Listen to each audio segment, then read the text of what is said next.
नमस्ते। आज के इस एक्सप्लेनर में हम सीधे एक बहुत ही दिलचस्प विषय पर बात करने वाले हैं। हम प्राचीन भारतीय दर्शन और वेदांत के 5 ऐसे अहम संस्कृत शब्दों को डिकोड करेंगे जिनके असली और गहरे अर्थ वक्त के साथ कहीं खो गए हैं। आप देखिए भाषा कैसे बदलती है और कैसे कभी-कभी हमारे सबसे गहरे अर्थ वाले शब्द अपना असली महत्व ही खो देते हैं। ये समझना बहुत जरूरी है। जरा सोचिए, क्या होता है जब किसी संस्कृति के सबसे दार्शनिक शब्द अपना असली मतलब ही भूल जाते हैं। होता यह है कि वो समाज अपने ही ज्ञान की जड़ों से कटने लगता है। जो विचार कभी बहुत गहरे थे, वो आज सिर्फ रोजमर्रा की हल्की फुल्की बोलचाल में सिमट कर रह गए हैं। आज के इस पूरे विश्लेषण में हम इसी गिरावट को समझेंगे और उन शब्दों के मूल अर्थों को फिर से स्थापित करेंगे। तो चलिए बिना किसी देरी के सीधे विषय में उतरते हैं। आज हम इन 5 शब्दों के असली रूप को समझेंगे। माया, लीला, भोग, मोक्ष और संन्यास। हमारा पहला शब्द है माया, यानी सृजन का रहस्य। अब यहाँ एक बहुत ही चौंकाने वाला विरोधाभास देखिए।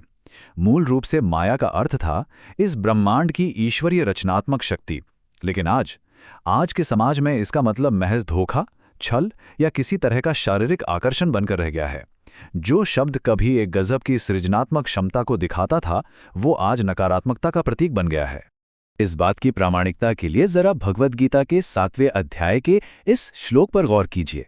यहाँ ईश्वर की गुणमयी शक्ति की बात हो रही है, जो अपने त्रिगुणों के जरिए इस पूरे जगत को रचती है। इसी अध्याय में योग माया का भी जिक्र है, यानी वो शक्ति जो ईश्वर को ढक लेती है। 9वें अध्याय में भी माया को बिल्कुल स्पष्ट रूप से प्रकृति की सृजन शक्ति ही बताया गया है। और सिर्फ धर्म ग्रंथ ही क्यों, मशहूर संस्कृत हिंदी विद्वान वामन शिवराम आप्टे जी का जो प्रमाणिक शब्दकोश है, वो भी इसी बात की पुष्टि करता है। उसमें माया को रचनात्मक क्षमता या प्रकृति के रूप में ही परिभाषित किया गया है। मतलब समाज ने इसे केवल धोखा मानकर इस महान शब्द के साथ वाकई एक बहुत बड़ा अन्याय किया है। चलिए आगे बढ़ते हैं हमारे दूसरे शब्द पर, लीला, जिसका मतलब है बंधन मुक्त कर्म। यहाँ भी एक बहुत ही अजीब विरोधाभास है। असल में लीला का मतलब था एक ऐसा सहज कार्य जो निस्वार्थ भाव से किया जाए, जिसमें आगे का कोई कर्म बंधन ना हो। लेकिन आज के वक्त में हमने इसे क्या बना दिया है? बस प्रेम प्रसंग, छेड़छाड़ या कोई ओछा सा नाटक। अब दिलचस्प बात यह है कि भगवद गीता लीला को कैसे समझाती है। गीता के 4थे अध्याय के 14वें श्लोक को देखें तो लीला का सिद्धांत ये है कि ईश्वर कर्म करते हुए भी उस कर्म के बंधन में नहीं बनता, यानी भविष्य के किसी फल की चिंता किए बिना पूरी तरह से निष्काम भाव से काम करना ही असली लीला है। इसका किसी भी सांसारिक ड्रामे से कोई लेना देना नहीं है। तीसरा शब्द है भोग, अनुभव का अर्थ। मूल रूप से भोग का अर्थ सुख और दुख दोनों को ही समान रूप से अनुभव करना था। ये एकदम न्यूट्रल या तटस्थ प्रक्रिया थी।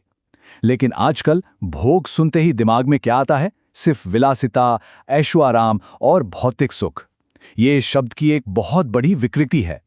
अगर हम शब्दकोशों और गीता की गहराई में जाएं तो भोग का सीधा सा मतलब है जब हमारी इंद्रियों का बाहरी दुनिया या विषयों से संपर्क होता है तो उससे जो अनुभव पैदा होता है, बस वही भोग है। अब ये अनुभव सुखद भी हो सकता है और दुखद भी, इसलिए इसे सिर्फ विलासिता और लालच के चश्मे से देखना बिल्कुल गलत है। अब आते हैं चौथे शब्द पर, मोक्ष, यहीं और अभिमुक्ति। वेदांत के अनुसार मोक्ष का मतलब है जीते जी अपने अज्ञान का नाश करना और अपने असली स्वरूप को जान लेना। लेकिन आज की आम बोलचाल में मोक्ष का मतलब क्या हो गया है? सीधे तौर पर मृत्यु, अंतिम संस्कार या फिर मरने के बाद स्वर्ग जाना। ये समझ बहुत ही ज्यादा सतही है। तो यहां समझने वाली सबसे अहम बात यह है कि भगवद गीता के दूसरे अध्याय के 51वें श्लोक में मोक्ष को जन्म बंधन से मुक्ति कहा गया है। इसका सीधा मतलब है कि असली मोक्ष वो आध्यात्मिक मुक्ति और स्पष्टता है जिसे एक इंसान जीते जी हासिल कर सकता है। इसके लिए मरने का इंतजार करने की कोई जरूरत नहीं है। और अब हमारा आखिरी शब्द, संन्यास।